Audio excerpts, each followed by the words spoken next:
Hi.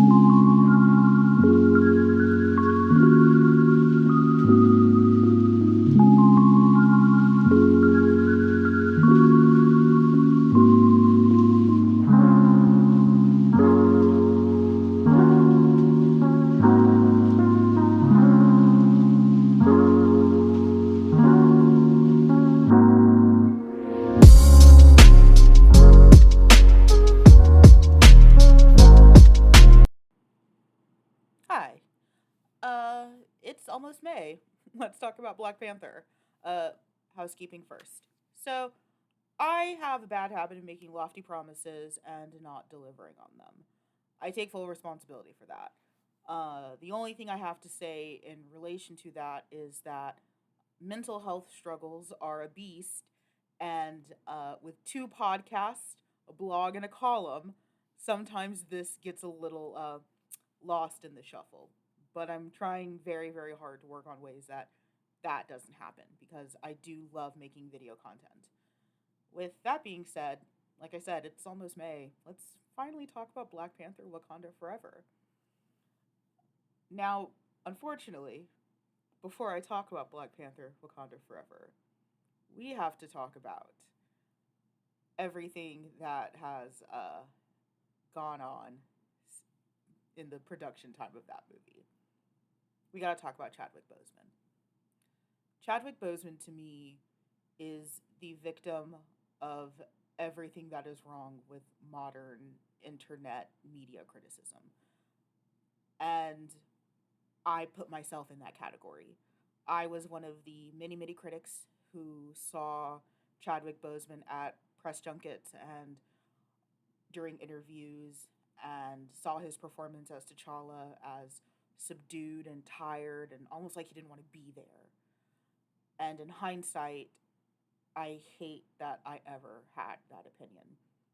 My envisionment of T'Challa was the one that was banging Storm and was rooted firmly in the Flash Gordon camp of the Fantastic Four, where he was little more than a wild man in a loincloth who would do a spinny, jumpy double kick to go to the bathroom. And I didn't have the emotional maturity to understand that the version of T'Challa that Chadwick Boseman was playing was one that was so much more important and powerful, not just for the MCU, not just for the character of T'Challa, but for black pop culture in general. I'm also not going to let anyone off the hook for the not so subtle racism that came around during those times when talking about Chadwick and his performance. We didn't know. And while that isn't an excuse, um, this movie, at least for me, made me feel like I was really paying for those sins. The start of Black Panther Wakanda Forever immediately starts with the dressing that T'Challa is no longer with us. And you see Shuri doing her very, very best despite all odds, and Queen Ramunda, Angela Bassett, just being this stern, sturdy pillar. And we don't even see his face. There's no dramatic close ups, there's nothing. He dies off camera, almost like what happened in real life. None of us really got a chance to comment, response, and hopes, prayers. He's just gone. And this is where I'll put in a trigger warning. If discussions about grief and the loss of a relative um, feel too close to home for you, please feel free to opt out. Go get yourself a cookie. I totally understand. When my dad died, I didn't know. He wasn't feeling well and stepped out of our apartment, the apartment that he shared with me and my mother, to wait for an ambulance quietly. And he ended up passing away essentially on our front doorsteps for the apartment that we lived in, waiting for an ambulance. My mother had finally kind of come out to see what was going on, but it was already way too late. I was woken up by my aunts, and they later told me that my father died. So the idea of T'Challa passing away, sort of off screen, where you're powerless, It hit close to home. It really did. There is so much about this movie that is about grief, but it's about a very, very specific kind of grief. And that's why I want to take a brief detour to talk about in group versus out group. I like Mr. Sunday movies. That might be a shock to some people, but I really like Mr. Sunday movies. I like the commentary, I like the mix of comedy and knowing source material and not knowing source material and acknowledging that. Um, but when I listen to James and Nick Mason talk about Black Panther Wakanda Forever, I was I was so sad because you can tell that they didn't have a context for this movie outside of it being a Marvel movie. They only saw this movie as the next step before whatever phase keeps going. And because of Ryan Coogler and because of what the Black Panther movies mean, especially to modern African Americans, that's just not an acceptable read of any of these films. So their review of this movie being boring and they didn't understand why certain things were focused on and that it really felt like tonally inappropriate for a Marvel movie really hit weird for me. And I'll preface this by saying, Mr. Sunday Movies, one, they're a much bigger channel than me. You don't have to say anything. I've already been canceled once. I'm not eager to go back. I still love their content. Um, but also, they're both Australian. They're Australian white cis het men.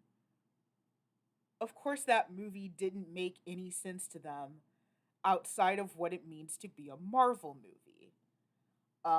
I've always said that I sort of wish that these movies weren't Marvel movies, the Black Panther films.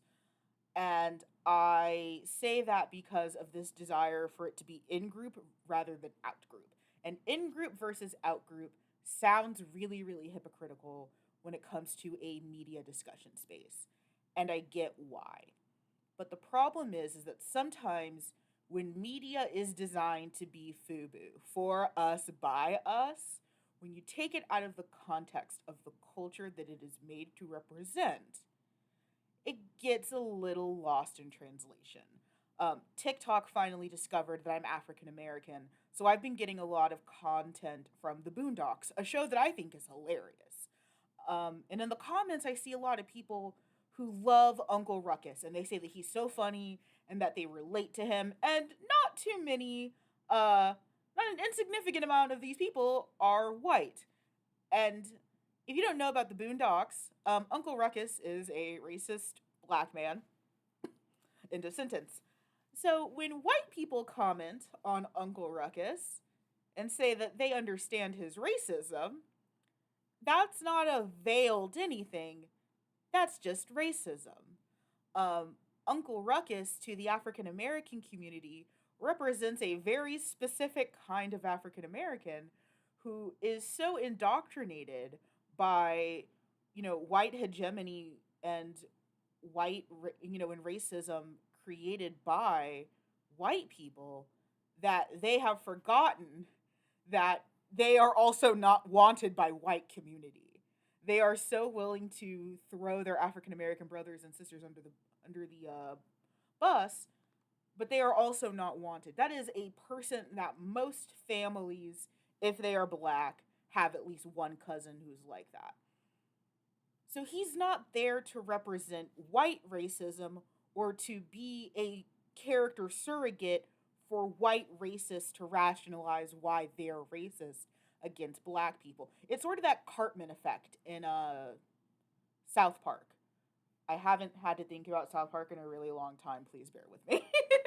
um, but people did the same thing with Cartman, where Cartman was this deplorable little character, but so many people relate to him, and they don't see that that's not good. So when I say that so much of me wishes that the Black Panther movies were in group, comes from a lot of the criticism that I've seen around this movie that can only see it in the context of this being the next step in Disney's plan for total media domination. And if we're going to measure it by that metric, sure. Sure. Yeah, it's a very tonally different movie than Quantumania, than The Eternals, than Multiverse of Madness. It is incredibly tonally different. And a lot of these characters, you're not sure how they fit into the greater plan. Outside of maybe Ironheart, my girl that they did dirty, I'm getting ahead of myself. It doesn't feel like it's a part of a grander plan. It feels like a passion project by Ryan Coogler, which still has a lot of merit. So, to you, white Marvel fanboys who said they didn't get this movie, I don't think you're supposed to. Because here's the thing, when I was grieving my father, and then later my mother, I never had a representation of what grief really looked like for me. My mother died during my third year of college. I immediately studied abroad, as I was meant to do, went to university the following semester, finished out my senior year, and graduated with honors. I didn't stop. And the one time that I did, it was right after my mother's birthday. My mother and my father have a birthday that's 10 days apart. And by that time, I had lost both of them. And I was catatonic in my dorm room. And my friends, members of the anime club that I was president of, had to check on me because they hadn't seen me since the last meeting, which I think was Thursday, or Wednesday or Thursday. So I was catatonic in my room, just sobbing.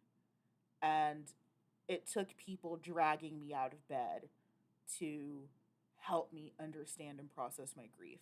I couldn't go to my aunts because they were processing grief a lot like Ramunda did. They found great comfort in spirituality and the ancestors, and I didn't have that.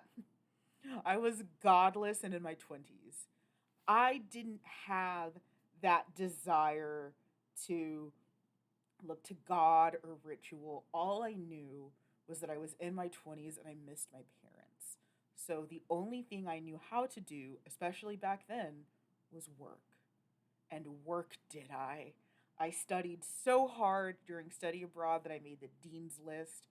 I graduated in the top percentages of my graduating class. I worked because the minute I stopped was the minute I had to come to the realization that I didn't have my parents with me. And oh boy, does Shuri work. And hearing her go through this struggle and having people around her comment on that, I had never felt so seen. There's a problem with black media or media aimed at black people that they try to treat us like we're a monolith.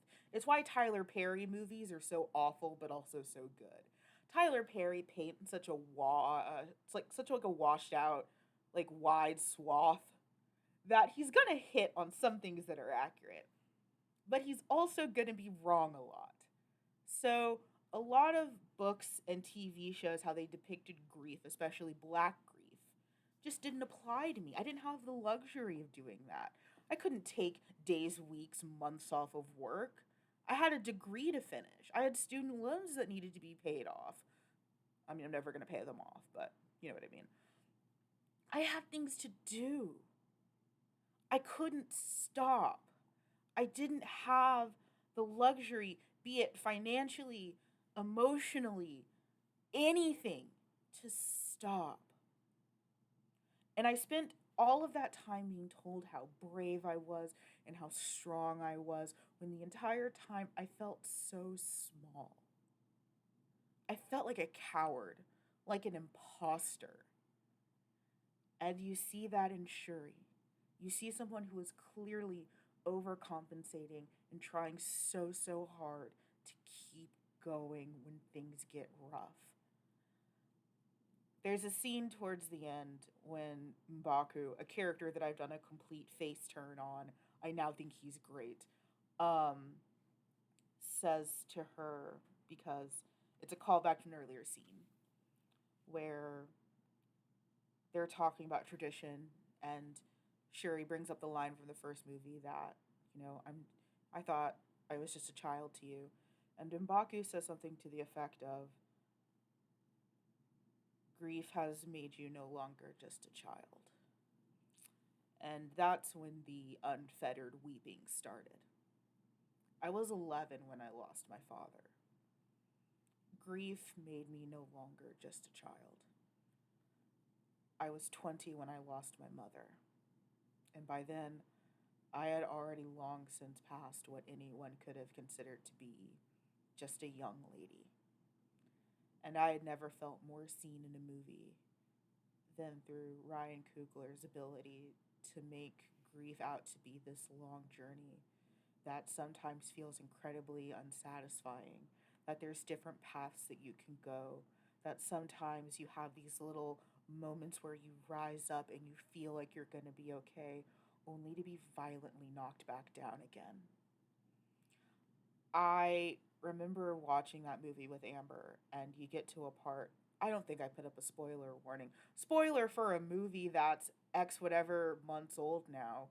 Um, but eventually, Shuri does take the heart shaped herb and becomes the Black Panther. And when she's on the ancestral plane, she's expecting to see her father. She's expecting to see T'Challa. She's expecting to see her mother, who had passed away in a horrible drowning because of a uh, flying man.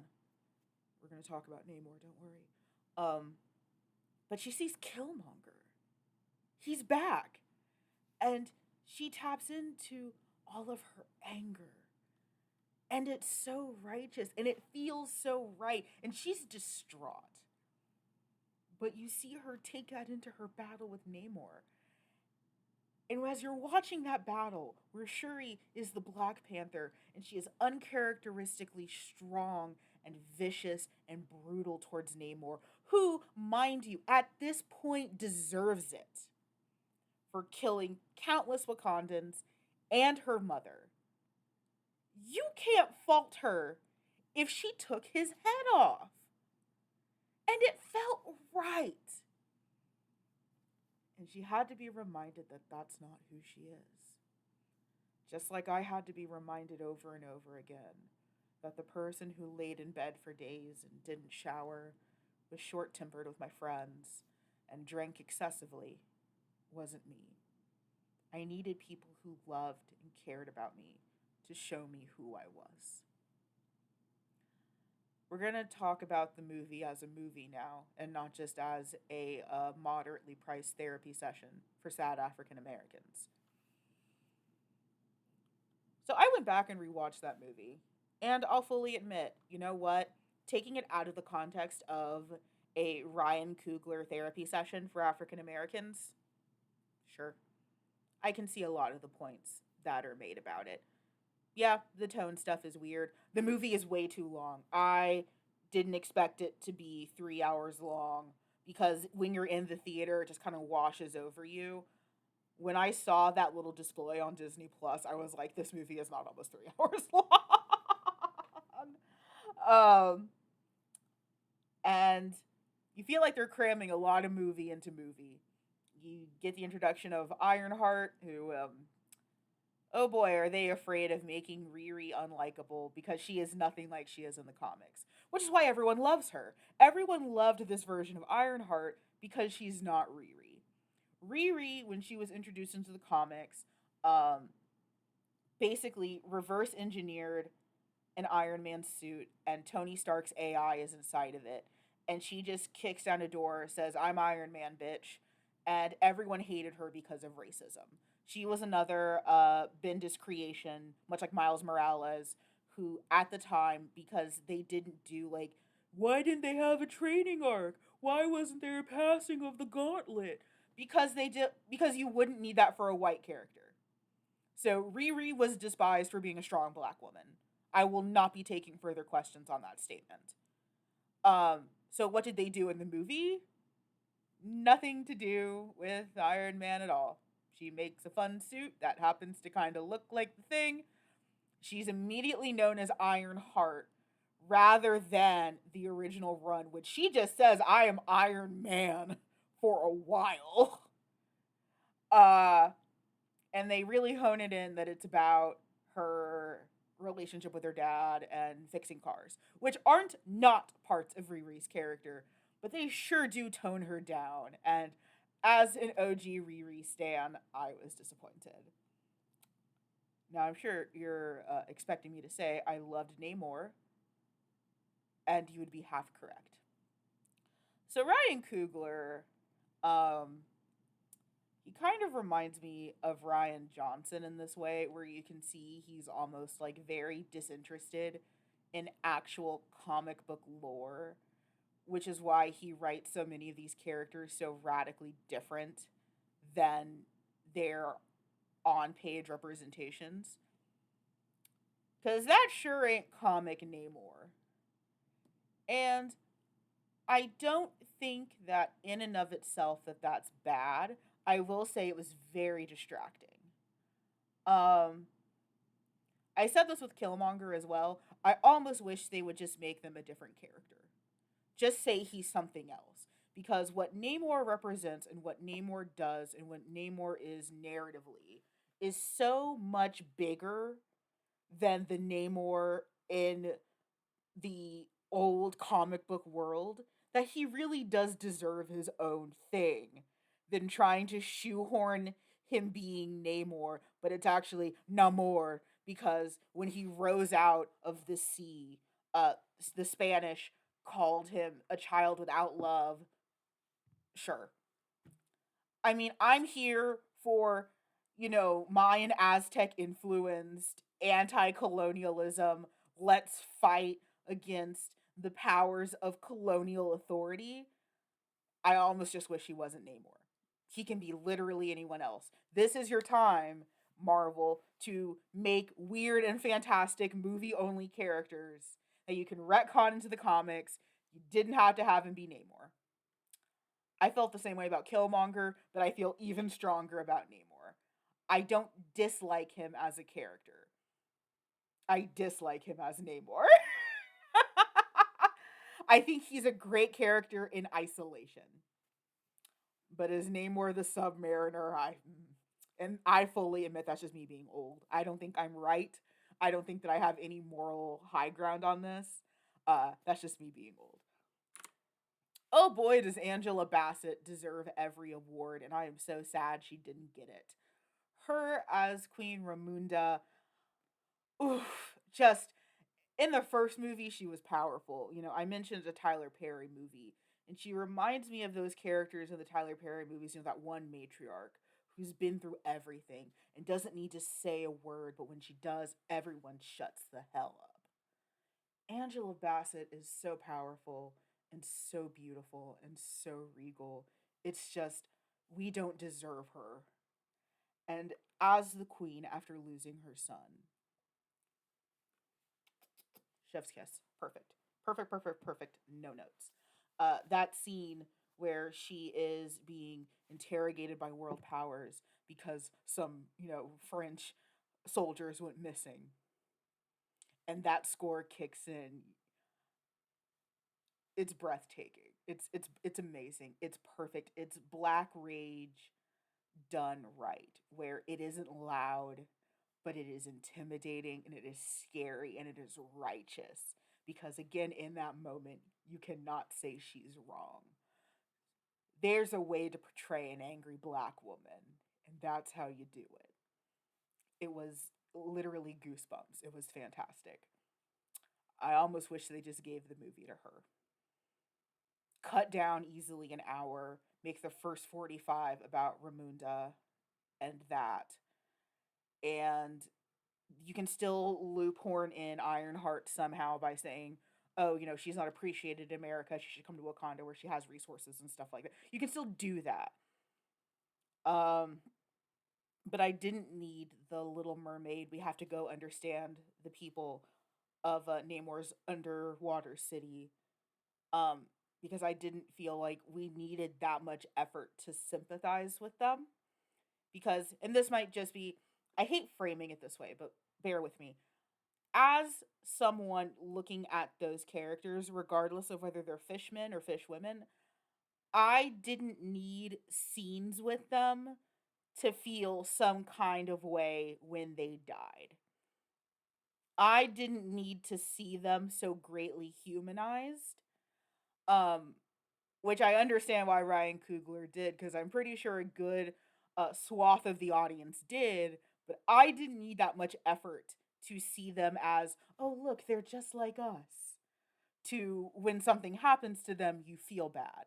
So that scene to me is a little superfluous. I understand why it's there. I didn't need it. Oh boy, those new designs that Shuri made sure are hideous.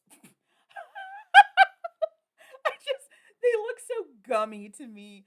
I'm in the middle of trying to decide which version of Trigun I want to watch, and one word that keeps coming up when I look at Stampede is gummy. And when I look at like the Midnight Angel and all those suits that Shuri made, they just look so ridiculous to me, and like not in a charming way. It's just like what Funko executive was in the boardroom designing these costumes? Just what? What? You designed that super cool suit that T'Challa's in that absorbs shock, but you're okay. Pop off, I guess, Shuri. Okoye being Okoye is great, and M'Baku, now best character with some of the best lines. There were so many lines in that movie where, like, because I saw this with Amber, who is also African American. If you are new to the channel, welcome. Uh, and just so many parts of that movie felt like you're at a family barbecue and like one of your uncles says that to one of your other aunts, and you're just sitting in the back like, ooh. So many parts, so many little one-liners like that just felt like, you're at the barbecue, you're minding your own business, grandma's there, she's approximately 150 years old, and then one of your cousins steps up to one of, your uncle's wives, and then there's just a you bald headed demon is still the funniest thing I think I've ever seen in a Marvel movie. Just the delivery, everything. But yeah, good job for rehabilitating M'Baku's character to me. I did not like him my first run of Black Panther. I came to appreciate him more, as well as Winston Duke's very, very thick thighs. Um, and by Wakanda Forever fully sold. Uh, I hate that this had to be a Marvel movie because of unnecessary white characters.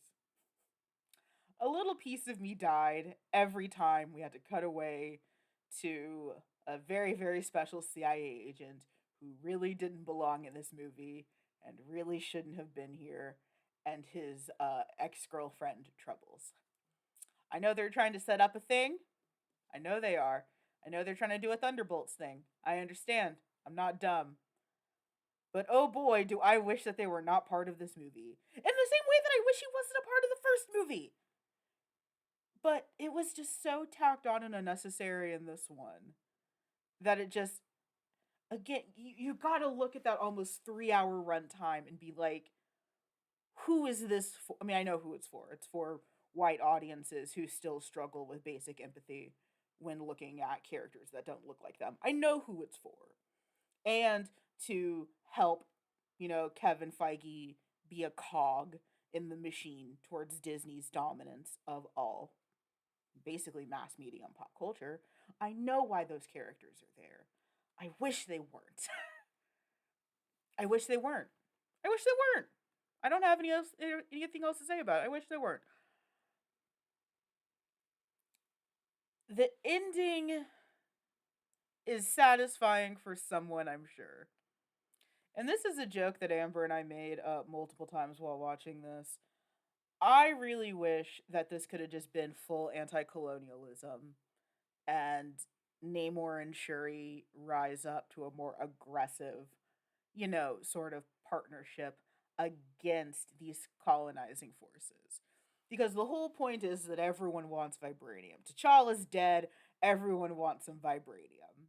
So they're mining the ocean, and that stirs up Namor, and then Namor goes to Wakanda, and he's like, "Oh, you also have vibranium," because he thinks that this is somehow also Wakanda's fault because no one has ever had a conversation, apparently ever. Um, but I know that we can't have a full anti-colonial movie because this movie was made mostly by colonizers. So This movie was made in part by majority colonizers.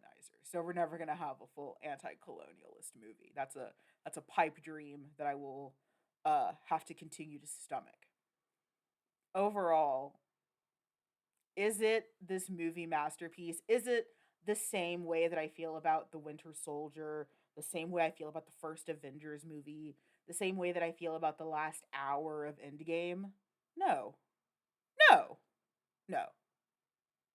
Is it a beautiful, heart wrenching movie about how grief affects different people and an outlet for countless African Americans to help rationalize and work through the grief and trauma they have felt being alive in a fundamentally racist nation?